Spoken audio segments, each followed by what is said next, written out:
Good afternoon.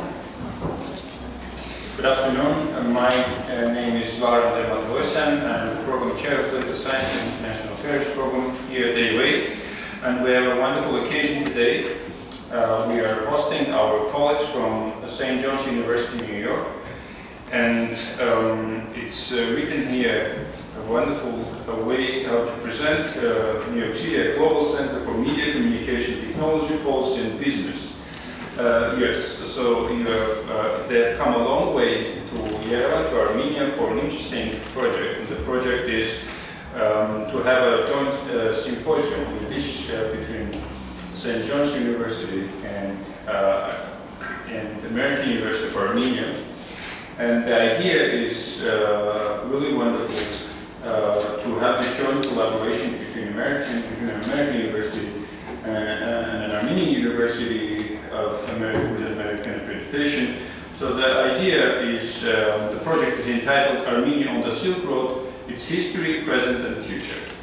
And the history and the reason for all this is one of our former graduates, AUA graduate, Guaras Navoyan, who has served as a link, connecting our university to St. John's University. And I guess it was in January, I received an email from Gohar about this idea, and then we have been in touch with Dr. Monteiro, who is the program director, and we have been in touch in order to come up with an interesting and attractive program so that it can be also somehow we can learn and take away from this discussion some interesting ideas, and of course explore the opportunities of collaboration between our university and St. John's University, and between our program and College of Professional Studies. So with this, please join me in welcoming our guest from New York, and I want to give the floor to Dr. Monteiro, who has some opening remarks to make. Thank you.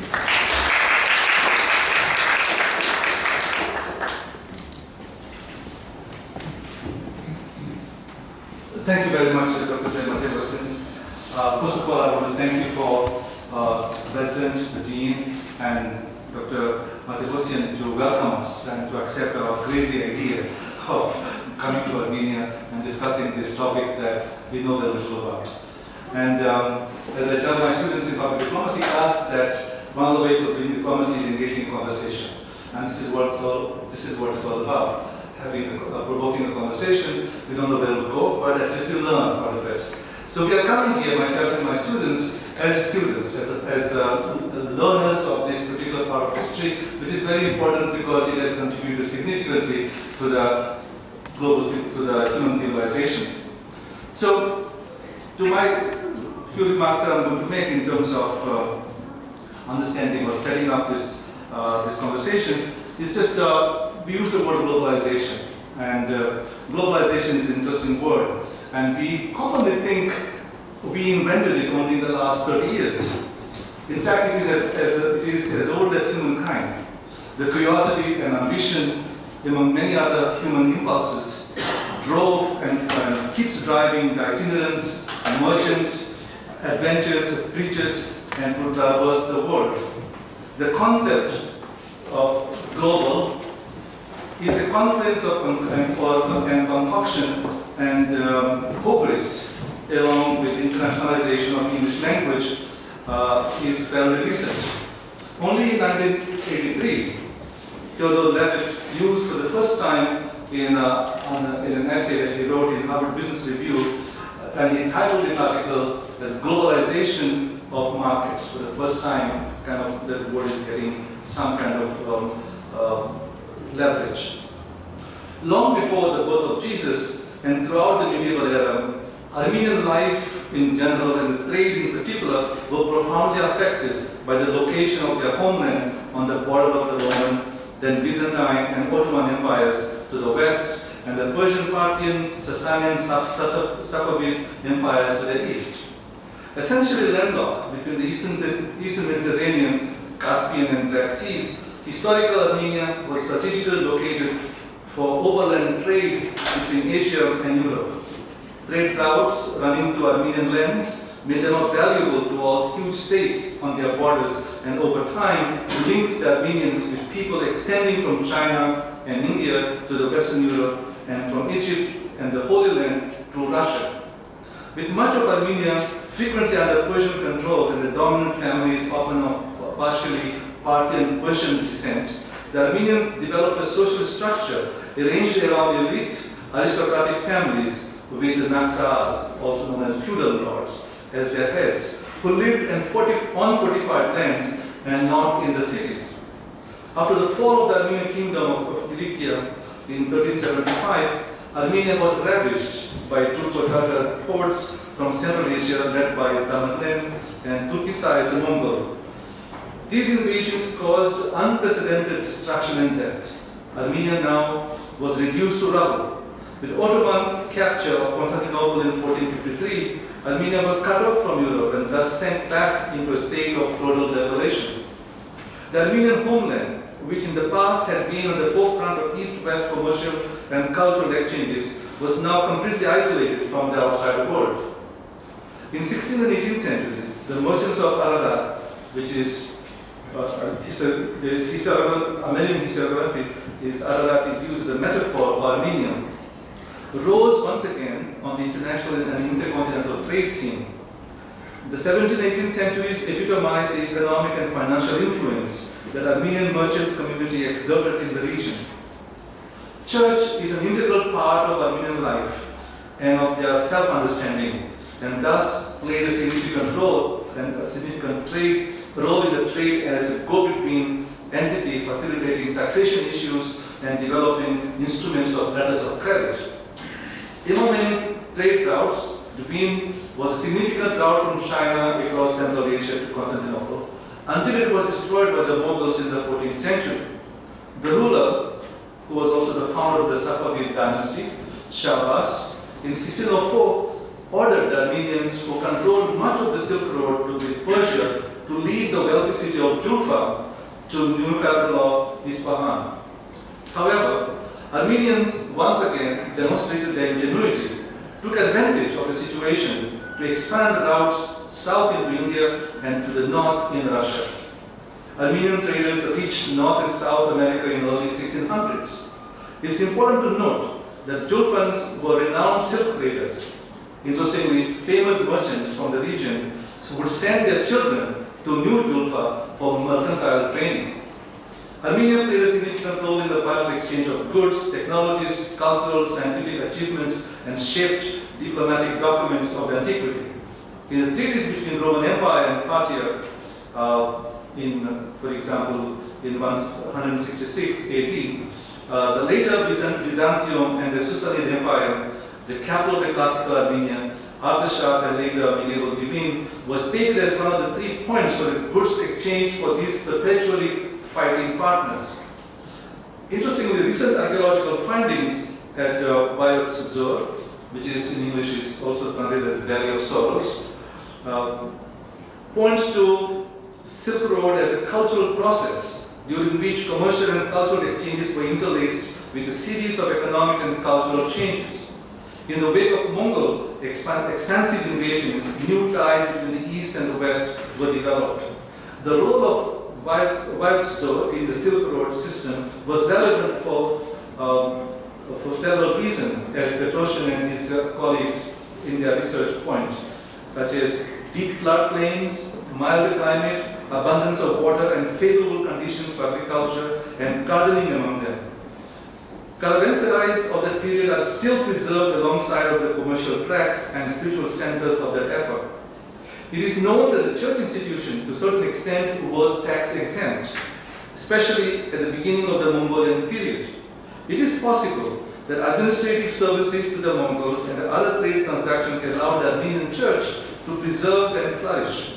It is important to note that the first Armenian university was founded in 1287, precisely in Bayot-Zor, in the monastery of Tanahat. The proclivity of the Armenians' ruling class to develop social relationships with anyone and everyone lies at the foundation of the successful trading relationships. Social relationships breed trust, and without trust, there is no trade. Armenian legendary entrepreneurial expertise continues to draw attention to the glorious people of Ararat, and despite the untold invasions and devastations of the Armenian homeland over the centuries, the creative genius of the people has time and again sprung up to transform the trials and tribulations into abiding works of art, such as architectural monuments, literary texts and poetry, painting, sculpture, music, and host of minor arts. As Vahid Baradoni elegantly writes, even though the specific works of art were unquestionably the product of individual creative minds, they nevertheless bespoke of trans-individual world, for they were responses to the authentic psychological needs of the people. Deeply ingrained in the psyche of the Armenian people, scholarly entrepreneurial expression compresses in them the spiritual vitality of this ancient people, a spiritual vitality which has illuminated their path through the ups and downs of history. Kachatur Abovian writes in his book, The Wounds of Armenia, and this is a quote: "The sole guardian of the nation is its language and its faith. If we were to lose them, woe to us." Now, I just want to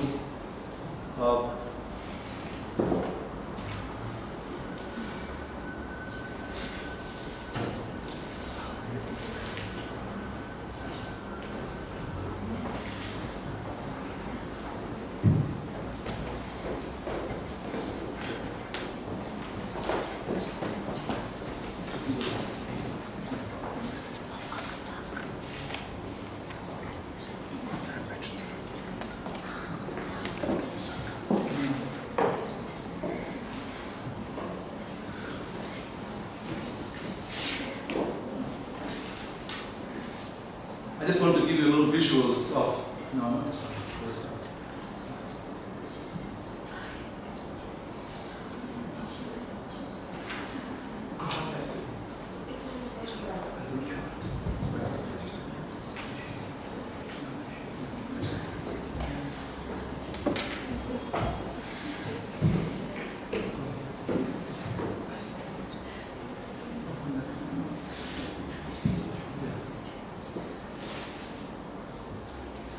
Just few visuals I kind of wanted to set it up here, and you are familiar with that.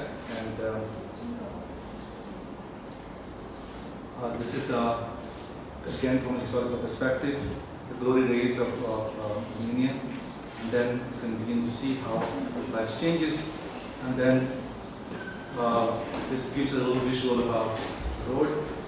And this is one of the exhibits at the Metropolitan Museum, kind of give it one of the manuscripts that was found, which kind of indicates how it symbolizes the life and the culture of Armenians. And this particular one I point out again to make connection for my opening remarks about globalization. By 1600, we had globalization. Today, we can see this as the trade routes going at that point, and today we have an overlay of that of internet. So again, second layer of globalization. Thank you very much.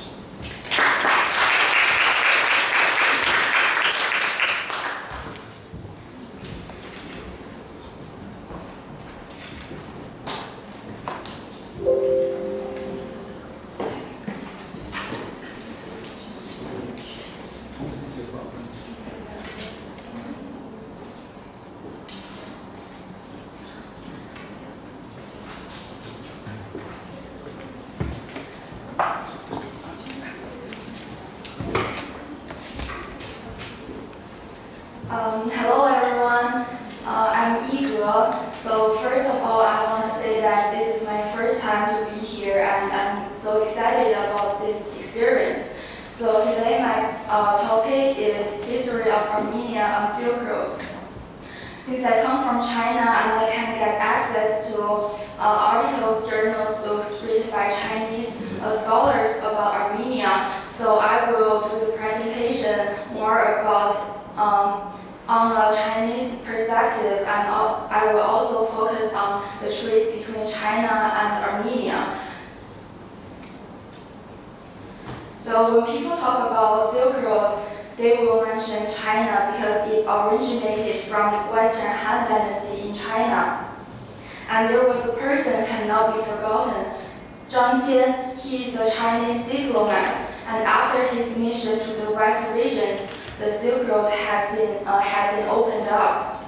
So the first time he visited the West region was in 138 BC. The Emperor Wu Di of Han sent Zhang Qian to the West regions for military needs because the emperor wanted to unite Da Yue Zhi. You can see from the left corner, Da Yue Zhi to attack Xiongnu is from the up area of the map. So this time is for the military needs. And the second time was in 119 BC. By this time, the Xiongnu had basically been defeated, and Zhang Qian took more than 300 people with him on his trip. And also, he brought a lot of gifts and special local products with him. So the countries in the western regions agreed to ally with Han Dynasty in that time. Since then, the trade road had been opened. Historical texts, starting with the 史记, which means records of historian, explained what Western regions is. So basically, Western region extends to the most westerly part of Asia and even Europe, and it represents Chinese perception and perspective on the vast area stretching from China to the west. Therefore, Chinese scholars think that it must thus have included Armenia. According to the records of the Silk Road by China, there are 3 routes of the Silk Road. The grassland Silk Road, which in the northern part of the Eurasian continent, the Oasis Silk Road, which crosses Central Asia and West Asia to the Mediterranean, and the Maritime Silk Road, which along the northern edge to the Asia continent. However, when you look at the map of the Silk Road made in China, there is no line across Armenia, the modern Armenia. And also when Chinese scholars talk about the second route of the Silk Road, the Oasis Silk Road, Armenia was not mentioned much, but instead West Asia appeared a lot. So I think we need to look at the history of Armenia, and I'm sure that you know much about Armenia's history than me. So I just want to focus on the territory of Armenia in ancient time. So the history of Armenia can be traced back to 3,500 years ago. The territory of Armenia was much larger than today's territory, which once included the contemporary Caucasus region and a large area of eastern Turkey. From 95 BC to 65 BC, under the leadership of Tigran II the Great, Armenia became one of the most powerful countries in West Asia at that time. Its territory stretched from the contemporary Caspian Sea and the Mediterranean and even to Egypt. The first mention of the use of silk in Armenia was in 200 BC. The funeral of Artaxias I was covered with silk, and the opening of the road in Han Dynasty coincided with the period of political and economic rise of the Armenian kingdom under the governance of Tigran II the Great. The Yuan dynasty of China is the peak period of West-East communication after Han and Tang dynasty. By 1254, the expansion of the Mongol Empire had spread to most of Europe. During that time, Armenian King Hitum I, departing from his court on the coast of Cilicia to make a pilgrimage to Har-Hadin on the Mongolian plateau. Thus, Armenians became active participants in the trade between Mongol Empire, and their trade networks have grown beyond previous generations. With the establishment and improvement of Mongol post system, Armenian merchants could make their way from the Mediterranean to the Pacific coast under the protection of the Mongol Empire. Not only did they set up business in the Central Asia cities along their way, but they also successfully set up branches in many cities in China, such as Yangzhou, Hangzhou, Quanzhou, and Guangzhou. Along with them were numerous small Armenian communities and Christian churches. Historical records also show that China had already conducted trade with Armenia before the establishment of the Silk Road. And, I forgot one thing. The legend said that due to the excellent quality of mulberry trees growing in Syunik region of Armenia, Genghis had granted silkworms to Armenia. That was the beginning of the silk production in the Caucasus region. And historical records also show that China had already conducted trade with Armenia before the establishment of the Silk Road. One of the most ancient maps of the world, the Babylonian map, it included the land of Urartu, which was the Babylonian word for what the ancient Persians referred to as Armenia, and is considered to be the precursor of the ancient Armenian kingdoms. Some fragments of silk found at Toprak Kalai are the earliest yet known in the West, and are evidence of a link between Urartu and remote China in the 8th century BC. And in the recent years, scholars have discovered the business notebooks of Western businessmen, including the transaction diary of Hafhanis. He was an Armenian businessman, and he was engaged in the trade in Persia, India, and Tibet, China, from December 19, 1682 to December 3, 1693.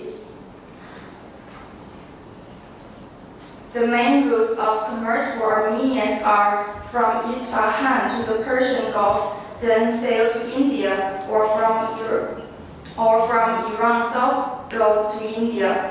When Armenian merchants arrived in India, they took Agra as their stronghold and went to the surrounding cities and villages for business activities. Then they went south to Tibet and Qinghai province in China. After the transaction, they left China and reached Calcutta via Bangura, and they sailed to the Persian from the Bay of Bengal. Armenia's trade routes were linked to those of China, India, Central Asia, Iran, Asia Minor, Eastern and Western Europe, and the Mediterranean area. Armenia not only imports many commodities from different countries, but also exports various commodities to the international market.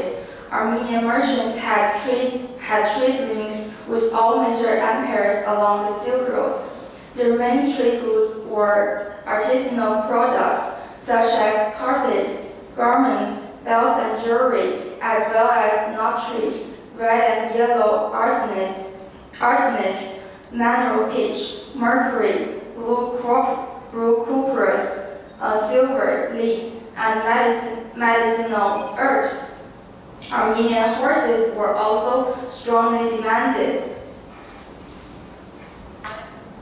And geographically, ancient Armenia was situated on the crossroads between Asia and Europe, the East and the West. That's why it used to have a very important role on the Silk Road. And this is one of the reasons that the Republic of Armenia is very interested in the realization of the Western Silk Road. So Armenia is the pearl of the Caucasus from the past till now and to the future.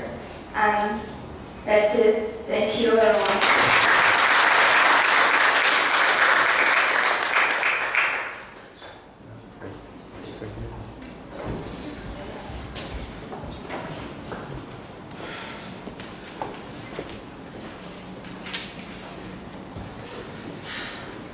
So we have designated one discussant from PSIA program, Eurasian, who is going to share some remarks and some points about the presentation.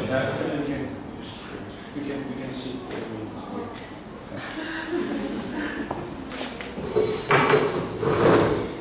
Thank you for your speech. Thank you for your speech, and once again welcome to Armenia. It's true that Armenia was on the crossroads of the Silk Road, and the trade and merchants were the most mobile people in the Armenian society. But many Armenian cities, as has been mentioned, like Tbilisi, Al-Fashad, Anbi, and other cities have been on the center of attention of world traders. But what captured my attention in your speech is that at the end you have mentioned that Armenia is the pearl of the Caucasus, and was and is the pearl of the Caucasus. And it sounds pretty impressive. But unfortunately, I should mention that it is not real nowadays, and it is because, as you know, China in 2013 initiated its One Belt One Road project, which is the same as Silk Road, and Armenia has a very little role in it, on the contrary to its neighbors, its region, and this is because China prefers to cooperate and include those countries, which has already developed infrastructures, constructed railways, and what I'm saying is that Armenia today stays out of those developments, and in that case, from its role to be the pearl of the Caucasus as well. Thank you. Thank you. If you want to respond here, you're welcome. Do you want to respond somehow to this?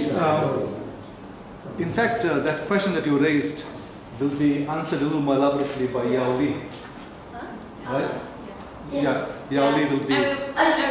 Yes, that very question that you raised. Yeah. Thank you very much. So now we go to our second presentation. How does Armenia negotiate trade and development with Iran? And we ask David Lewis to talk about this topic. Yes.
Good afternoon. My name is David Gearworth. I am from Chicago, Illinois, and it is a pleasure to be here with all of you today.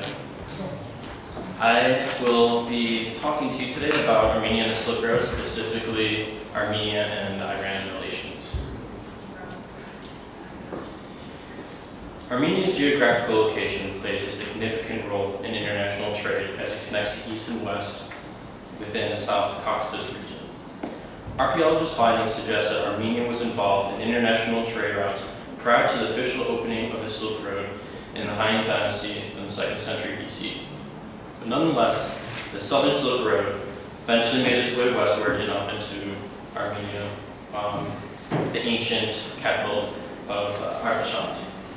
Artashat became the main international trading hub in that region and attracted people from Eastern Europe and Western Asia with fine Armenian exports of horses, wine, dyes, and carpets that were eventually claimed by the famed Italian merchant Marco Polo during his travels on the Silk Road. Armenians also imported goods such as ceramics, glass, jewelry, ivory, and silk.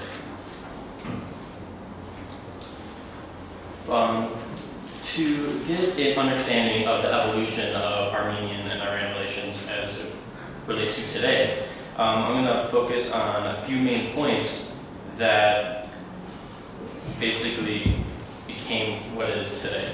The first event is the independence. Second is the World Trade Organization. Third is energy. Fourth, the free economic zone.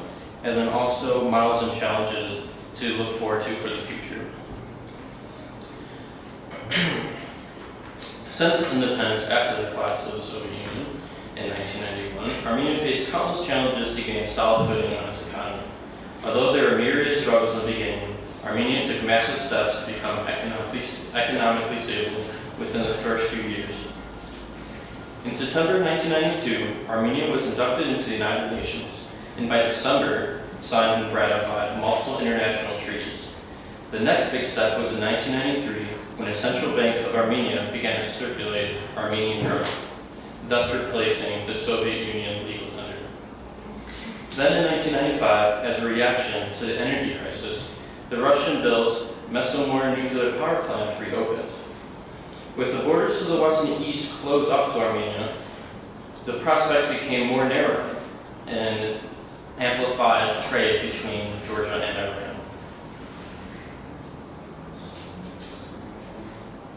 In February 2003, Armenia became a member of the World Trade Organization, which was another big jump towards growth and progression. Although Armenia and Iran relations continued to tighten, the United States denied Iran entry into the World Trade Organization for decades. For Armenia, joining the World Trade Organization provided more stability in ways that Iran could not. According to the World Trade Organization Trade Policy Review on October 3rd, 2018, Armenia benefited greatly with signs of growth in their GDP. In this report is a small section, which I highlighted.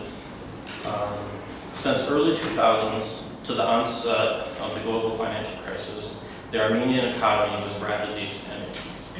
In 2017, the real growth of the GDP reached 7.5%.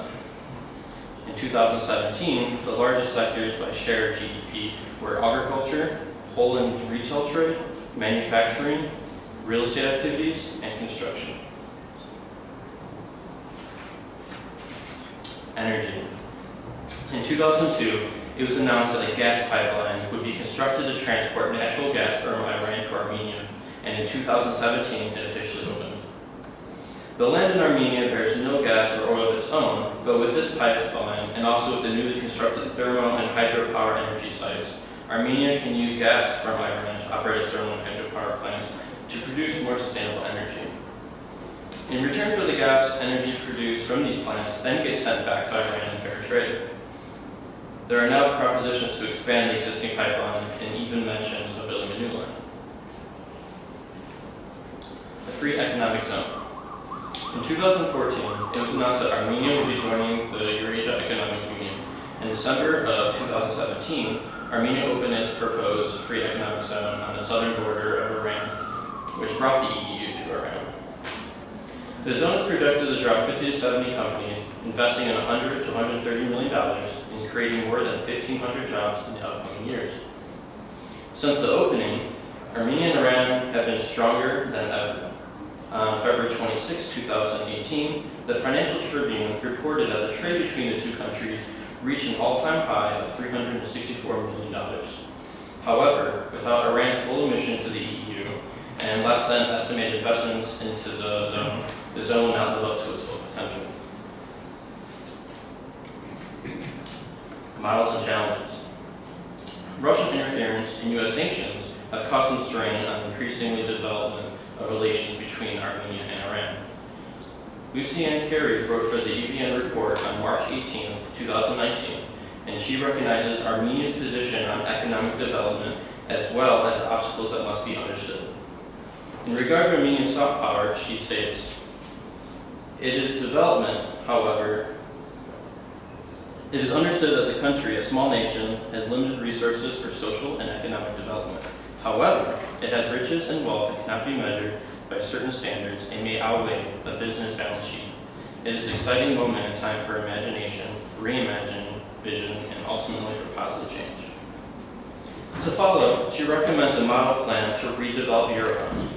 Carrie says, "Critical to national development is proposed revitalization with renovation and redevelopment of the capital city of Yerevan area as a municipal district of hubs.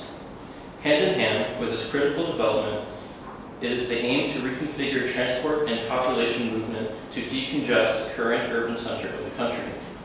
While Iran remains one of the biggest economic supporters of Armenia, it is important for the future of Armenia to develop more sustainable ways for economic security and growth without the heavy dependence on neighboring nations." So the question I would like to propose is that although Armenia and Iran relations continue to grow and get stronger, is it sustainable? Thank you.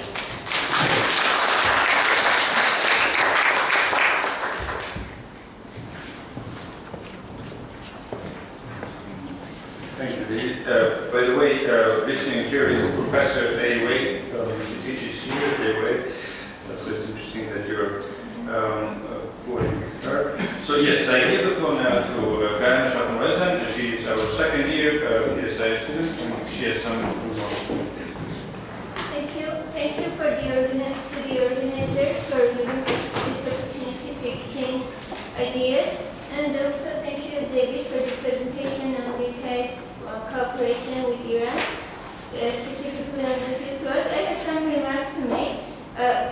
As Dr. Montero mentioned, Silk Road can be also viewed as a cultural process. It was an opportunity to exchange for the countries that were on the road to exchange their views, their cultural values also. So in your presentation, this aspect was missing.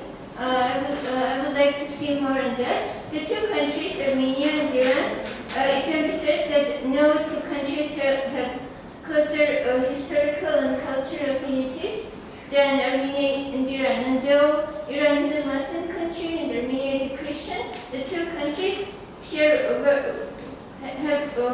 many commonalities in terms of culture, history, and now economic aspect. You mentioned about the cooperation in the economic sector, energy specifically, but I would like to see more on the cultural ties between the two countries. And also, the second aspect is the military one, which does not relate, of course, to the Silk Road, but as was mentioned, it was also an exchange of values that the Silk Road created. You could touch upon that aspect. Otherwise, thank you very much for being here and discussing this important topic.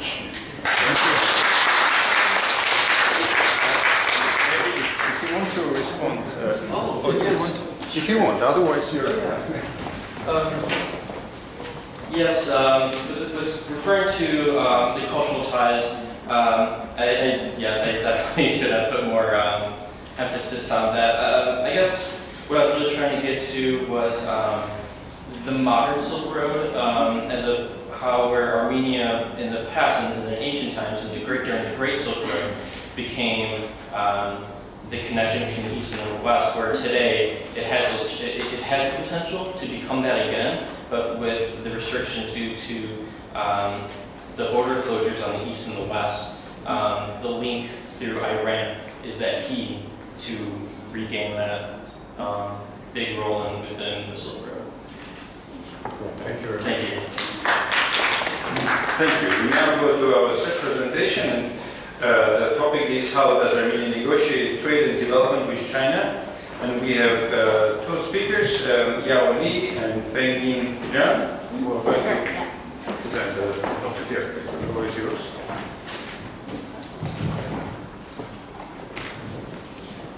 Now, I want to introduce myself first because she's just moving my PowerPoint to the computer. And and we both from China, and I come from the center part of China, which was the starting point of the Asian Silk Road. So I really familiar with the Silk Road, and just as Ige told before, the first student, she told about the history of the Silk Road, and in my hometown, I just could see the tomb of such emperor and such general. So it's very familiar about that, and I have traveled to the Silk Road 3 years ago. So I want to make the presentation about the scene of Armenia on the Silk Road. My name is Yao. She is Feng.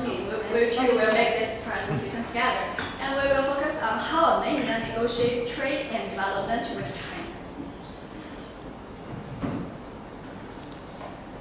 And we will talk about these 6 parts, and I will be responsible for the first 3 parts. She will be responsible for the last 3 parts. I will introduce my personal experience on Silk Road first. Then I will introduce the One Belt One Road initiative of China. Third one is about the current infrastructure cooperation between China and Armenia. Yeah, we can say it's a map of the Asian Silk Road. It's not one road, there are many roads. But the main road is the right one. It's from China then to the Mediterranean Sea. It connected 2 continents, Asia continent and Europe continent. Sometimes it also went to the Africa continent. Then it's my trip. Here is Xi'an. I went to 5 cities: Xi'an, Wei, Zhangye, Dunhuang, and Hami.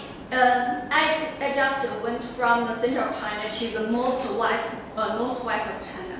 The total of the distance is about 2,000 kilometers. Yeah, you can see it's Xi'an, it's my hometown, and it's a starting point of the Asian Silk Road. It was also the capital city of Song Dynasty, just like Han Dynasty, Tang Dynasty, as Ige said before. So it's a very Asian city.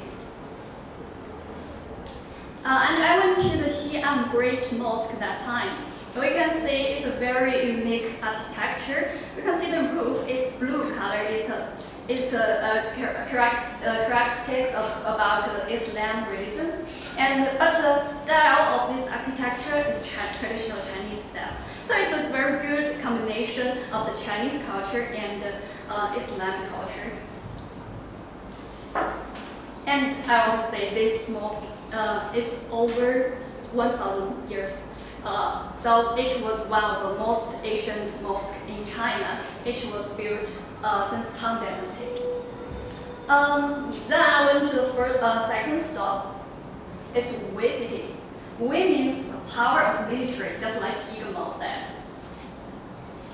And it's a train station in Wei, and I took the train all along this trip. Sometimes takes a normal train, sometimes takes a high-speed railway. The difference is a normal train, the speed of that is about 150 kilometers an hour, but a high-speed train is over 200 kilometers an hour. Sometimes it's over 300. It depends on different trains. And it's very safe and convenient and fast. Then I went to Zhangye. It's a city near Wei. You can see the building there. It's pretty different from the buildings in center of China, and because it was another country in ancient time, it's called Xixia. And you can see the window. It has a circle round on the top of the window, so it's more like the Western style, like the Islam, Arabic or Islam style, but not a traditional Chinese style. So it's interesting. And next stop, I went to Dunhuang. It's a very busy city because it was the first stop to the desert. So you can see there's no more grass, no more trees. It's a totally different landscape. And the most famous there is Mogao Caves. We can see the frescoes there and manuscripts. These frescoes just shows different images of the countries that time, and some about Buddhism, some about some god or something. Here we can see manuscripts. There was a very small room, but there were thousands of books there. that record the history, geography, and the culture in this room. But when it was discovered 100 years ago, the Western some Western people, they went to China and buy and bought that. So nowadays, I know the 2/3 of these manuscripts are preserved in Western museum, just like British Museum or French Museum. Then we can say this is the Dunhuang frescoes. It's very amazing, and we can say it's a fusion of different cultures, but not traditional Chinese cultures. Sometimes it's about Indian culture, about some Middle East, or some West Asia. And there was also the Afghanistan mountain, and around there too, we can say that maybe in the ancient times, merchants just across this road with these camel teams, but now they serve for the traveling. And I think one reason why people just built so amazing Mogao caves to build these Buddhism statues, because it's a first step for Chinese people to go to desert. So it's very dangerous when they go further. So that's why they built this, and to pray, to seek for the protection of the God or from the Buddha. Then I went to Hami. Hami is in Xinjiang province. It's the most northwest province in China. And I took this photo inside of the tree. Then I went to Hami, the last stop. And we can see this is the Xinjiang barbecue. It's a barbecue store. You can see the two languages on this shop, the Chinese language and the Uyghur language. The Uyghur language is a local language because they are many nationalities. And the students there there are two languages in schools. And we can say this language looks like the Arabic, right? So it's very interesting. So this is my trip. Now, this is the trip of the Chinese section, but now let's see the global scope. It's one belt, one road. It's firstly proposed by Chinese President Xi Jinping in 2013, and this means one belt. It connects to it's blue one. It means Silk Road economic belt. On the land, and another one is the maritime Silk Road. It's on the sea, and it's a yellow one. Now let's focus on here, the Caucasus area, South Caucasus area about Armenia. And I found there was built a railway several years ago from Baku to Tbilisi to Kars, but it doesn't include Armenia. And there are also some oil pipeline, gas pipeline, and rail pipeline. It leads to different countries, but it also doesn't cross Armenia. So when I see these photos, I just think about how the Silk Road includes the Armenia into this part. And I find this is a traditional maritime road. But if it goes to here, the Persian Gulf, and then it goes north. From Iran to Armenia and then to Georgia, it could lead to the Black Sea, and from the Black Sea, it could lead to European countries, and it also can go to Russia. So, and it's also the corridor called the South-North Transportation Corridor. This is Chinese, not meaning. And we can say this blue one is a traditional one, but this red one, maybe it's a new one, and it could be shorter, and it could include Armenia into the Silk Road. It's more efficient. So, if the railway built from Iran to Armenia and then to Georgia, the goods could be transported by ferry, then by railway, and then a ferry to the different regions. So it's a very effective route. And we can see from this page, here, this circle is the inner circle of the railway in Armenia right now. But it doesn't connect it to neighbor countries. And this yellow one here from from here to the most south part, it's a new railway and it's connected to Iran, and then it across all of Armenia from south to north. And this is a very significant project because it make Armenia connected to the north and south countries. And I know Chinese company just participated in this construction of the railway, and the Asian Investment Bank also fund this railway. And beside this, we can say the highway of Armenia. There was also the highway, north-south highway in Armenia. It's a Chinese company also participated in the sections of the building of this railway, of this highway. So I think if the highway and the railway connected Armenia to the south and north countries, it will be more efficient for Armenia to trade and transport their goods to other countries. Yeah, and this is my presentation. Next to my partner. My name is Hong Chan. First, I'm really excited to be here to share our opinion on Silk Road, and also I will talk about the cooperation between China and Armenia. So I'll continue to talk about the current trade between China and Armenia. So as you can see from the statistic, this is the import and export statistics of Armenia. China plays a very important role among Armenia's foreign economy partners. So in the year 2010, as you can see that I'm marking in this chart, Armenia exported $30.9 million to China and imported $404 million from China. And then after the One Belt One Road initiative was put forward in 2013, the trade structure between China and Armenia has changed. In 2014,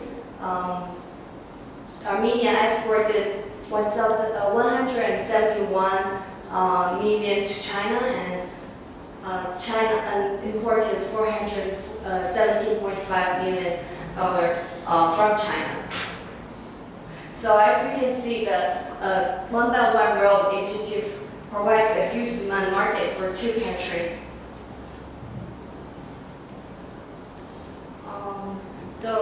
The cooperation between China and Armenia also in the culture field.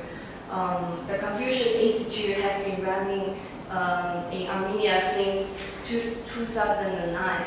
And as you can see, on the right, the picture was the day when was in 2018, the Prime Minister of Armenia and the Chinese ambassador, they attended the inauguration of Chinese-Armenian Friendship School in Yerevan. So this we can accommodate up to 500 Armenian students to learn Mandarin and to learn Chinese culture. So I think this was a great opportunity for two countries to exchange culture.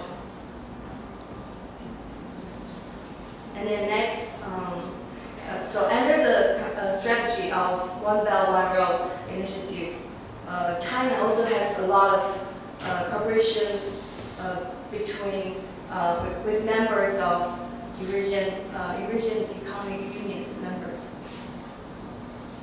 So, for example, the Yama required national gas project, Russia and Chinese CHP plan, China, Kazakhstan logistic base in Lianyungang, and Fisher power station transformation project, and Kyrgyz and Asian Star Agricultural Industrial Cooperation Zone, and China Belarus Industrial Park.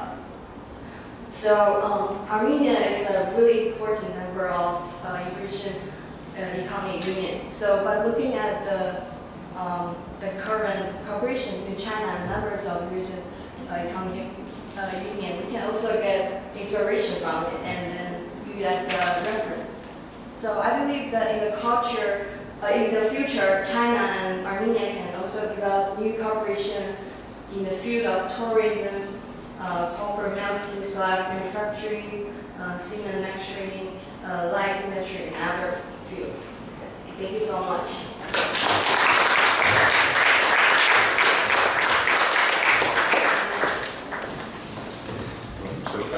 Now we have asked also Liana Simonian to share comments and remarks. Please, Liana.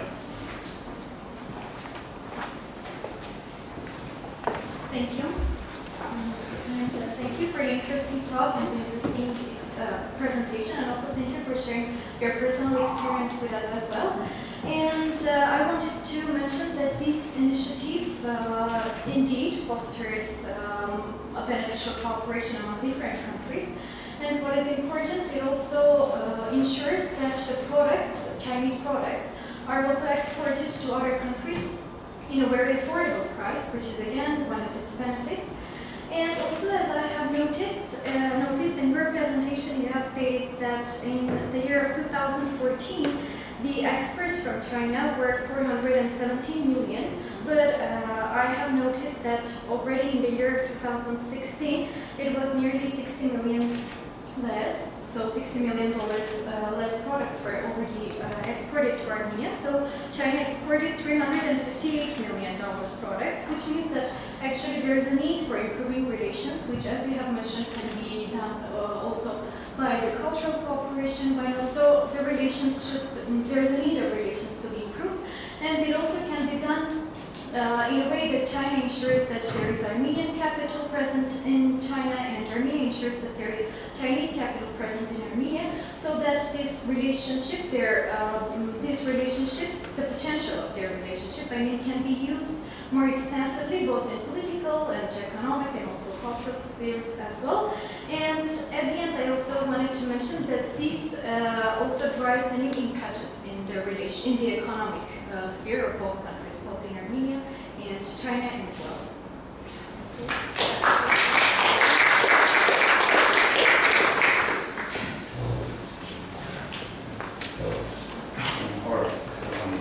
Thank you. We are going to the fourth presentation, and this time it is entitled "How Does Armenia Negotiate Trade and Development with Russia?" And we have Natalie Afenita, who is going to talk about this very important topic.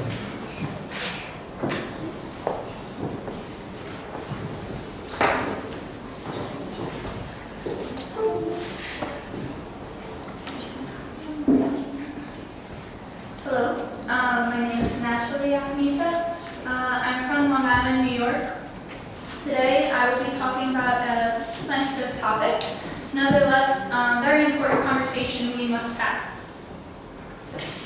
So as you can see, the ancient Silk Road can reach up to Russia, which I also want to point out that the modern Silk Road can also reach anywhere, and there's multiple modern Silk Roads.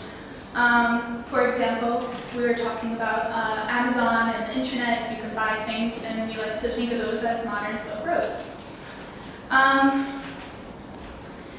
In its long history, Armenia has been highly contested piece of land, and many empires, kingdoms, bands of nomads, and have battled over its strategically located country.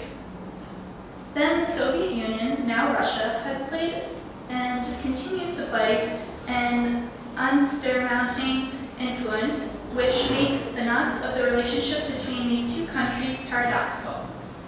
I have noticed many influence that that the Soviet Union times have impacted on the Armenian people, being bilingual, if not multilingual, and not usual for Armenians.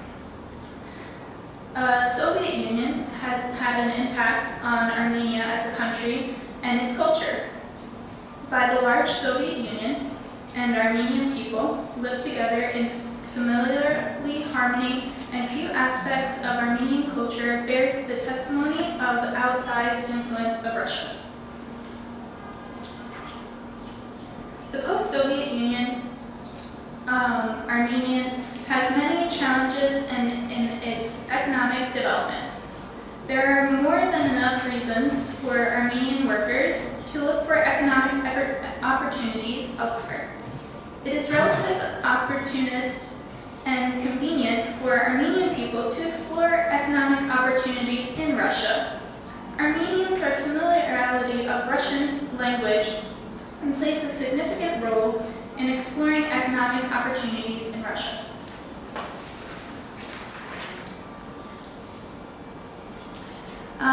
Last year, Armenians took the streets to make President Syrskyan resign from power and to help save their democracy.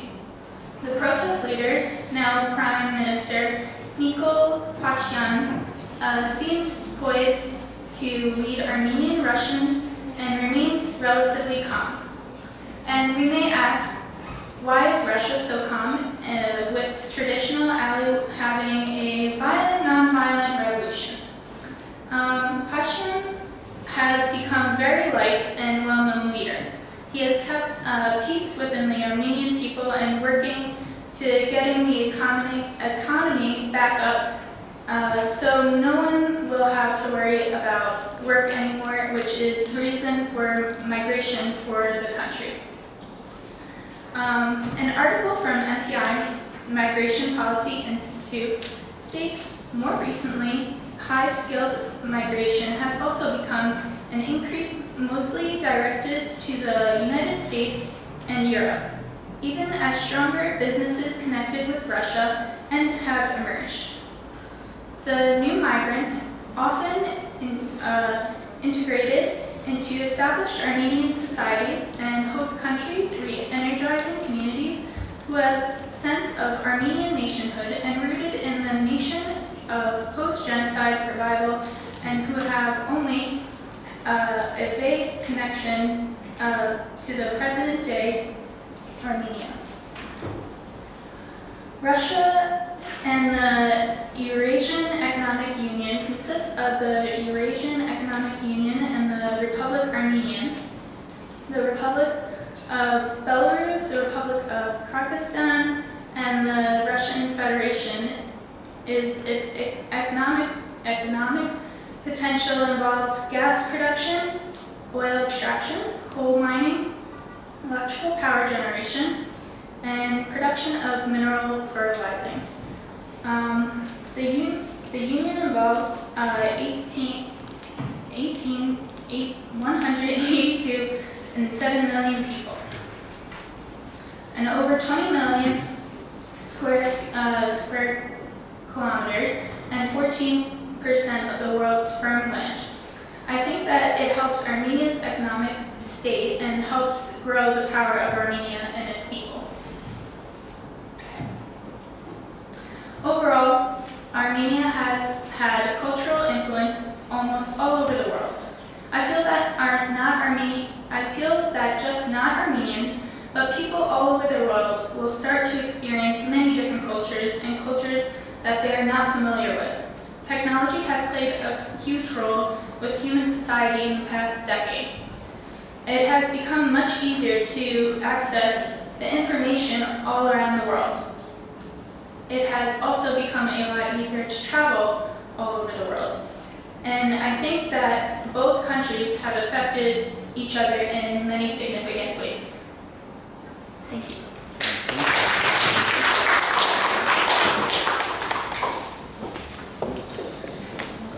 Okay, that was Alvina Sarakan to present the remarks. Hello. First of all, I want to thank you for your presentation. I want to say that I think all of us really appreciate this view from abroad, that you study these issues. And I have some remarks. I want to say, first of all, that it's not correct to equal Soviet Union and Russia. So So the Soviet Union impact may be more like a cultural way, in maybe like position ourselves also in the relations with Russia, that we feel like we are very much connected. But it is more correct to talk right now about like modern Russia's relations with Armenia. But I think that talking about the relations, like economic, even relations between Armenia and Russia, it is important to understand that right now, after the revolution took place, Armenia mostly thinks about like how it should position itself in the negotiations with Russia. Because as Soviet Union passed, we consider ourselves as being very closely connected, but mostly that Russia is superior.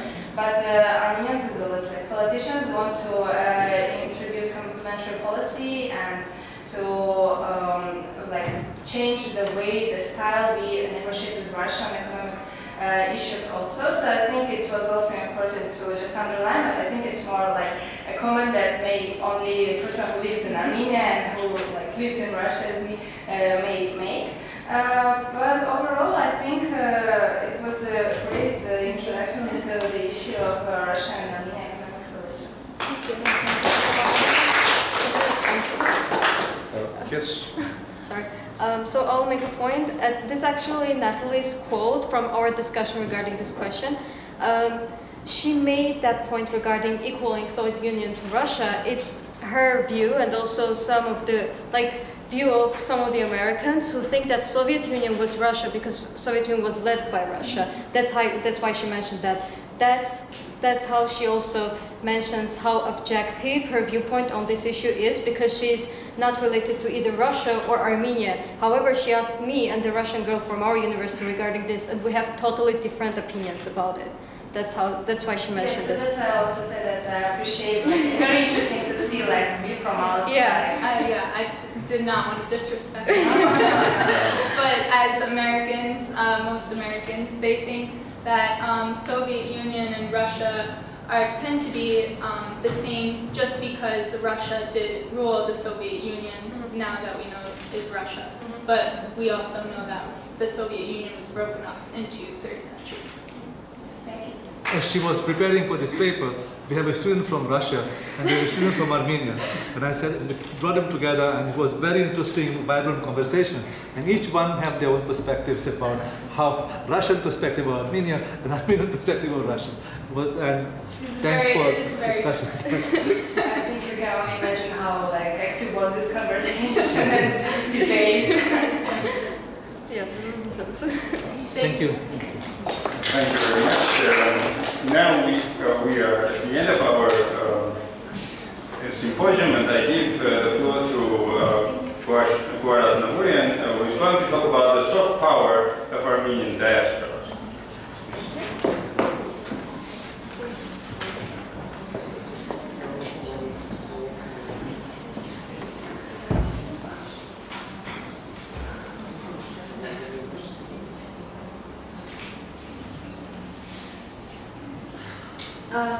Again, hi everyone, and thank you for your warm welcome. And so I will be speaking about soft power of Armenian diaspora, and I'm also happy to see some of the part of Armenian diaspora here.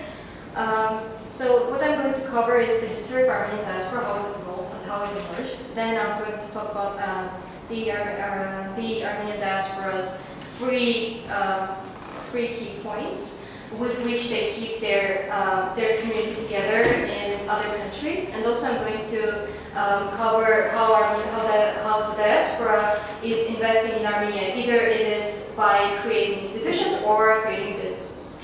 So first, the Armenian diaspora originated historically by isolated incidents of large-scale migrations out of the native land. While some migrations was voluntarily, most of the time it was forced by either threats to the security of people or including the economic situation in the country, unstable economic situation in the country. About 60% of more than 7 million Armenians today live outside of the country's borders. The largest clusters are in Russia, Europe, and the United States.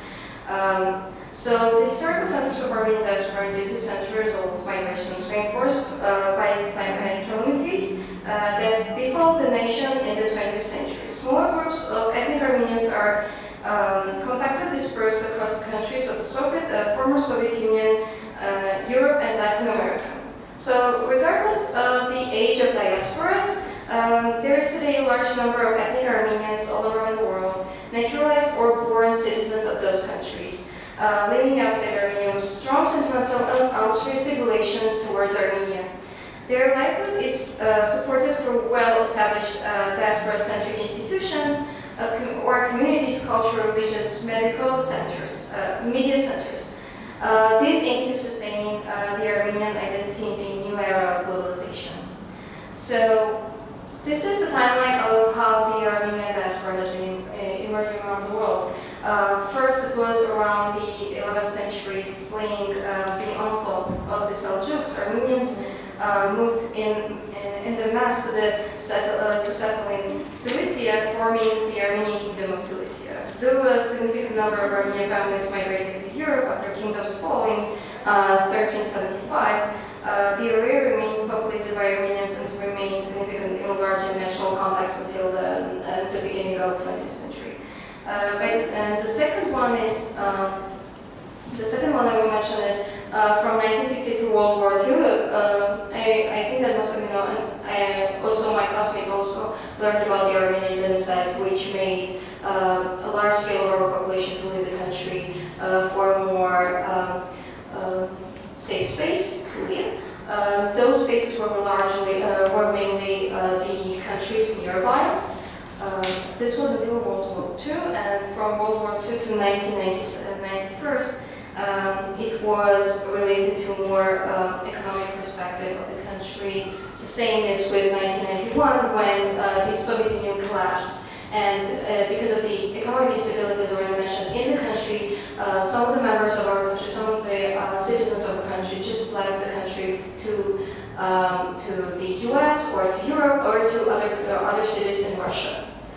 So so I will start speaking about the aspects of Armenian communities and what they depend on, what is their basis to keep their community together. First one is religion. As known as religion is the largest religious community in the world, one of the largest communities in the world. It is our major religion. That's why there are churches existing in different parts of the world, Armenian churches, which keep the communities together. And a good example would be New York.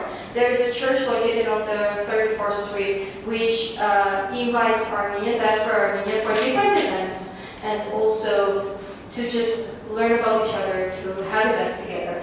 And by the way, recently it was announced that our Prime Minister's wife, Anna Agoben, is going to be there, and they invited all of the Armenian community who have registered in New York to attend the event. That's how they came up. The second one is Eastern Armenian and Western Armenian languages that exist all around the world, that have presence all around the world, and even in this university. I have noticed that some of my classmates who are Armenians, diaspora Armenians, they use the other Armenian, which is Western Armenian, which is spoken mainly by the diaspora Armenians. And also this is an aspect, I'll bring another live example, how I met Armenians on the street in New York when I was passing by and they heard me speaking Armenian. They were like, "Hi, Barev, do Hayes?" And they were asking me, and I'm like, "Yes, I'm Han." We just exchanged contacts. The other one is the culture. So the presence of khachkars, our music, and the dance, that's how they also invite Armenians to stay together. They dance. They play music, and also the khachkars, which you can see either in museums in different cities around the world, or either in maybe regions, rural regions. I haven't mentioned it in my presentation, but there's this khachkar standing in the Metropolitan Museum, separated from the recent exhibition that was in Armenia. That was in Metropolitan Museum. I'm sorry. So let's talk about the diaspora more broadly. So it was already mentioned that 60% of all of our Armenians around the world are living outside of the city borders, outside of the country borders, there are some ideas of separating diaspora Armenians into two categories, old and new. So all Armenians are those who fled the country because of the more security reasons from this before Soviet Union. Those Armenians are connected to Armenia right now with the trade, tourism, philanthropy, and political lobbying. That's not that factorized in the internet, but it was mentioned in the articles by Alexander Kevorkian, who has had a lot of research going on diaspora. And the new diaspora, which is people who flew the country from starting from the Soviet Union. Those are low skilled. Those are labor migrants who flew the country to make more profit outside of the borders and to help their families here. Also, those include high skilled migration, not only to Russia but also around the world, and also those inter-company transfers to UK, US, or EU-based firms. I would like to mention also some notable diaspora. Lois Margian-Simonian recently passed, who was a philanthropist who had a major impact on this university, as you already know. Charles Aznavour, an Armenian-French singer-songwriter who has his own foundation that makes different kinds of investments in developing agriculture, medicine, and other related fields in the world, in Armenia. Also, Galus Gulbenkian, I learned from him, I learned about him from my professor, Dr. Basilio, both Galus Gulbenkian and Dr. Basilio are sort of from Portugal, and Galus Gulbenkian is a philanthropist whose foundation has a large impact on the development of Armenian education and also the social work. So these are, I wanted to mention certain projects by Galus Gulbenkian that has an impact on Armenia. For example, grants to Yerevan State University students for field research in diaspora, civic education in Armenia, Inknaki Literary Club in Armenia, and also HEDK-AM, the website, which we have used at this university for our journalism class. We didn't know that was by Galus Gulbenkian's foundation. So here are some of the companies either owned by or invested by the diaspora Armenians. Why I included Lewis Foundation, which is not currently working, is that their aim was to unite the Armenian diaspora and Armenians around the world through education. They were giving grants to students in 50% amount for them to study there and bring projects to Armenia, to innovate Armenia, to develop Armenia, not only economy but also other fields. As our foundation, as already mentioned, is doing investments in agriculture-related fields. FAST Foundation is partially owned by Nubar Alfeyan, who is a notable diaspora Armenian, a member of the board of MIT in Massachusetts. Also, our university, whose founder, one of the founders is our president, Armen Derkirina, sitting here, another notable diaspora member, and also Armenian General Benevolent Union, which is also another great organization present in the US, and it also is present partially around the world. They also help students to develop their knowledge and have practice in other countries and bring those expertise to Armenia. So I also wanted to talk about the hard power of Armenia, which is going to be sort of used, and it was proposed last year by the Ministry of Diaspora in Armenia, which is diaspora bond concept. It was so diaspora bond firstly is a financial mechanism by which Armenians would take money or take money from diaspora in exchange to make create an organization or develop sort of the institutions already existing in Armenia, and there were certain inquiries proposed for this program by which this would be much more. This would include less taxes. And there would be less spend of money by this project. So you will see the benefit one, which is a small economy with large diaspora, which is what Armenia is able to tap into international capital markets, otherwise closed off to the country, or outcompeted by similar but stronger economies. And the benefit too would be borrowing patriotic discount, which I was just saying. The interest rates lower than would be borrowing in a competitive one. And the reason is diaspora is assumed to be more altruistic in its intentions towards historical homeland and is willing to buy in at a discount driven by patriotic motives. And the benefit free would be potentially a substantial economic development booster. So thank you very much. If you have questions, let me know. And this is my remarks.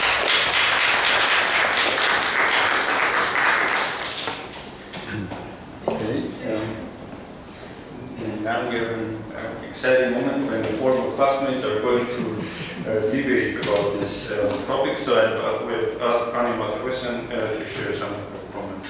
Yes, please, Annie. Thank you, Gohar, for the interesting presentation. Of course, diaspora is a very sensitive topic for me myself.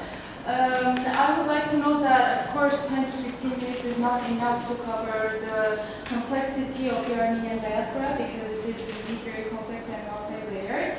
And I want to note that, yes, the Armenian communities in different countries around the world have so many common characteristics, common features and similarities, such as those that you have mentioned here. But of course, these communities differ because they want it or not, they are under some external pressure, under some external factors, and they are kind of reshaping their identity there and changing their perspectives as well. And connecting back this topic of the Armenian diaspora to Silk Road, let me add something about the Armenian diaspora in China. There are over almost up to 1,000 Armenians living in China, and they are of course engaged in some of the projects that you have mentioned here. And also I want to note that due to the Gulbenkian Foundation, AUA's initiative, and of course China's initiative, one Chinese student benefited and she came here, she earned her degree here at AUA, so this is a possibility. AUA supports such initiatives to give scholarships to Chinese students too. And yes, I wanted to say that in these recent years I have noted more interest in China in the Armenian community here because you may have also noticed that many Armenians, especially young Armenians, are very much interested in going to China and teaching their English because this gives them financial benefits. Some of them unfortunately prefer to stay there and some of them come back. So yes, overall, thank you very much for coming to AEH and for sharing your presentation with us. It was really nice to meet all of you here today.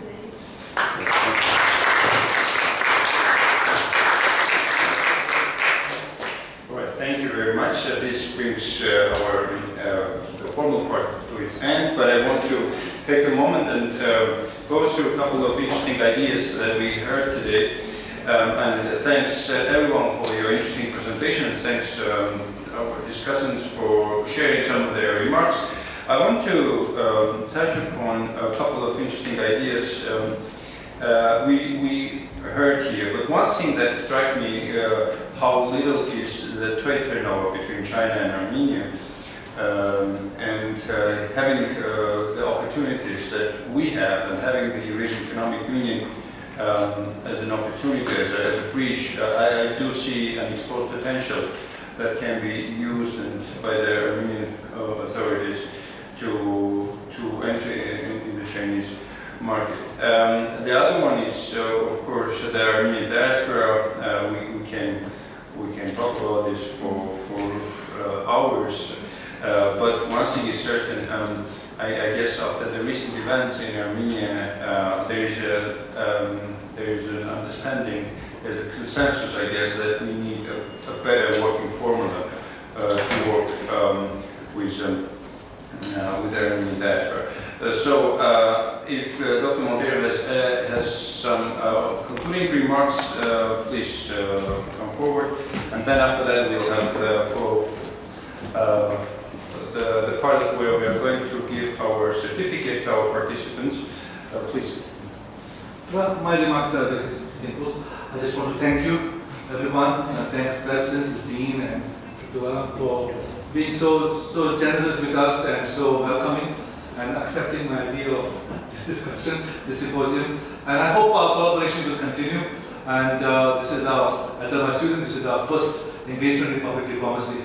So that will take, I don't know, but it is a learning process for us. It is a learning, my students, and not only those who are here, but also who did not join us as part of our experience, they learn quite a bit about Armenia.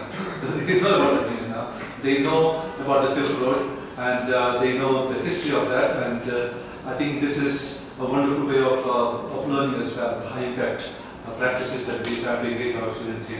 So thanks again, everyone. Thank you, the students of AUA, for joining us and giving us the opportunity to also discuss and to participate. All the best to you.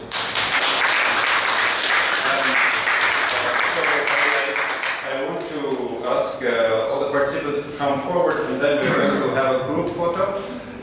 So I ask Ian Mao to come forward to receive her certificate of appreciation.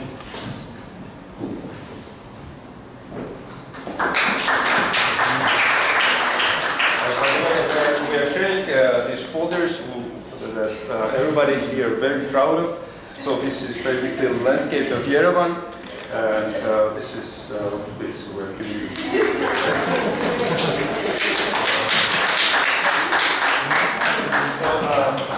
So David, viewers, please come forward. Stay there so you can. Actually, yes. Thank you for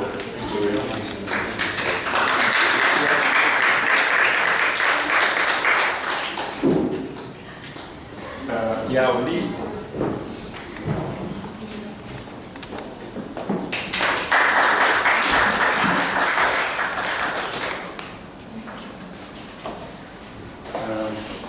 Thank you, John.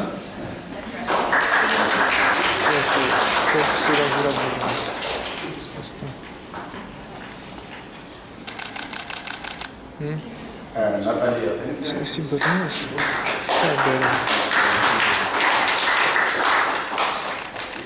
Okay. And Laura.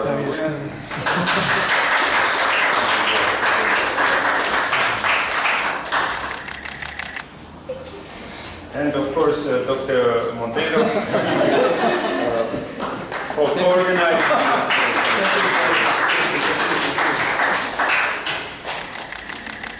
Thank you. Thank you very much. All right, now